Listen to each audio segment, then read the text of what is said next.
Bonjour à tous les amis, c'est JC.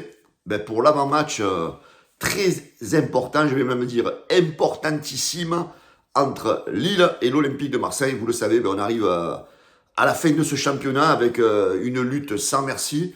Une lutte, on va dire, faussée par un certain club. Je ne vais pas dire le nom, mais vous savez de quel club je parle.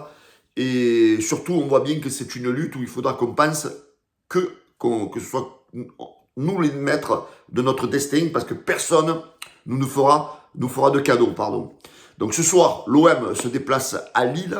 J'ai qu'une chose à dire, c'est défaite interdite.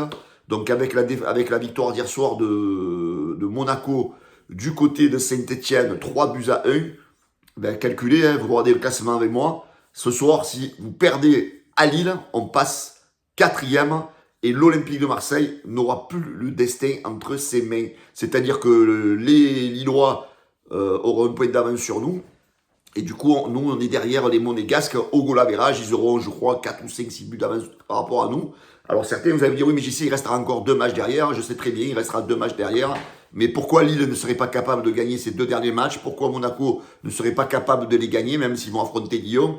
Et nous, est-ce qu'on est capable de gagner nos 2 derniers matchs aussi? Là est la question. Donc ça veut dire que ce soir, si tu perds à Lille, tu mets tu vendanges, on va dire, tes chances pour te qualifier directement pour la Ligue des Champions. Voilà, ce soir, il va falloir faire un match de bonhomme, c'est-à-dire un match d'homme, un match où il va falloir tout donner, parce que c'est pire qu'une finale ce soir. Alors, dans la presse, on a vu circuler un petit peu les compositions probables. Alors, c'est vrai que De Zerbi a été un petit peu flou dans la tactique qu'il va vouloir employer ce soir du côté de Lille.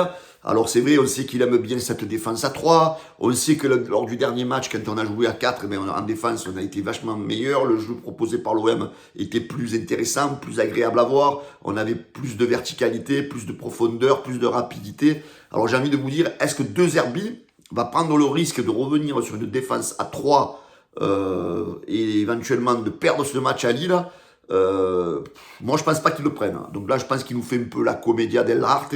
Je pense que dans sa tête, il sait déjà qu'il va rejouer à 4. Mais en fait, c'est surtout pour semer, on va dire, un peu le doute dans les esprits des Lillois et surtout de Genesio dans la tactique d'approche face à l'Olympique de Marseille. Voilà, donc on sait que du côté de la Provence, on annonce une compo avec une défense à 3. Et du côté de l'équipe, on annonce, donc je pense que c'est l'équipe qu'il faudra faire ce soir si on veut aller déranger un petit peu les Lillois. Donc c'est défense à 4, donc avec bien sûr Rouli dans les buts. Donc on aurait Balerdi, Kondogbia, Murillo et Ulysse Garcia à la place de Merlin. Ça, j'en suis très fan de ça. On aurait un milieu de terrain renforcé avec Hodgberg, donc Benasser à la place de Rongier et Rabiot bien sûr qui reculerait au milieu de terrain pour le densifier, parce que c'est vrai que sur ce match-là, le milieu de terrain aura son importance et comme on dit, souvent tu gagnes tes matchs de football grâce à ta domination au milieu de terrain. Et en attaque, on aurait bien sûr Gouiri donc en pointe avec Greenwood à droite et Luis Enrique à gauche. Voilà, c'est pareil. Luis Enrique, je l'ai trouvé vachement plus intéressant lors du dernier match que ces derniers matchs qu'il faisait depuis quelques temps en piston, où il commençait à me gonfler. Là, lors du dernier match, on va dire qu'il a été quand même un peu meilleur que sur les 4-5 dernières rencontres. Voilà, Greenwood, ce soir, sans doute, tout passera par lui. Si ce soir, on a un grand Greenwood qui fait les efforts, un Greenwood qui tente, un Greenwood qui provoque, là, on peut être intéressant. Et devant, avec Gouiri, on peut sans doute marquer des buts. Et on connaît l'efficacité de Gouiri, on va pas en reparler.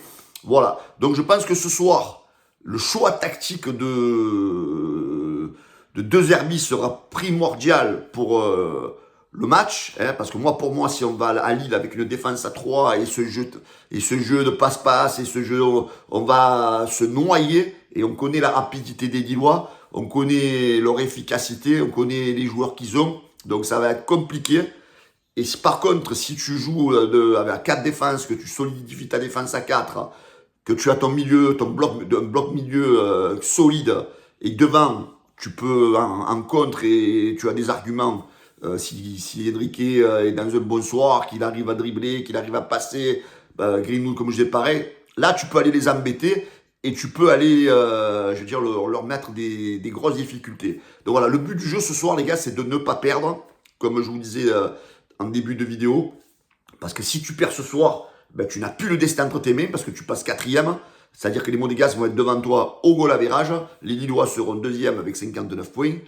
Et là, voilà, donc en fin de saison, quand tu n'as plus le destin entre tes mains, eh ben, tu subis des résultats des autres. Tu es obligé de regarder ce qu'ils font. Alors, même si on a le même nombre de points que Monaco, faut pas rêver. Hein, on va pas non plus rattraper 5-6 buts en 2 matchs, à moins de mettre 6-0 au Havre et de battre Rennes 4-0. Mais bon, ça, j'y crois pas trop. Donc, il faut que notre avenir, c'est nous qu'on se le crée, c'est-à-dire en prenant au minima le nul du côté de Lille. Voilà, moi, ben, je vous avoue que je suis quand même assez pessimiste. J'attends avec impatience la compo de Roberto De Zerbi. Moi, mon pronostic, je vais vous le faire, il va être simple et précis. Si De Zerbi nous met d'entrée une défense à 3, je pense qu'on va perdre parce que ce système ne nous a pas réussi. Les Lillois, on n'a pas réussi à les battre de la saison. Donc, ce système à 3 de Zerbi, s'il te plaît, ne nous le mets pas. Parce que je pense que sur ce système-là, on perdra du côté de Lille. Par contre, si tu restes sur la lancée du dernier match avec la défense à 4, là, je pense qu'on est plus solide et qu'on a de quoi répondre aux Lillois. Moi, comme je vous dis, je ne suis pas gourmand, les amis. Le nul, ça me convient largement. Parce qu'il ne faut pas quand même minimiser l'adversaire, parce que les Lillois, ils sont très bons. Tu arrives à faire un nul à Lille, ça serait un très très très bon résultat. Maintenant, la victoire, si tu gagnes, ben, tu t'assures quasiment à 90% d'être qualifié pour la prochaine Ligue des Champions. Voilà, donc l'équation, elle est simple. Il ne faut pas perdre pour qu'on ait le destin entre nos mains. Voilà les amis, mettez-moi en commentaire ce que vous avez pensé de cette vidéo, vos avis, vos pronostics. N'oubliez pas de liker, partager et de vous abonner bien sûr à la chaîne du canal Olympien. Donc ce soir les amis, n'oubliez pas que de suite après le match, je vous fais la vidéo débrief comme d'habitude. Ciao, bon dimanche à tous et allez l'OM. Ciao les amis.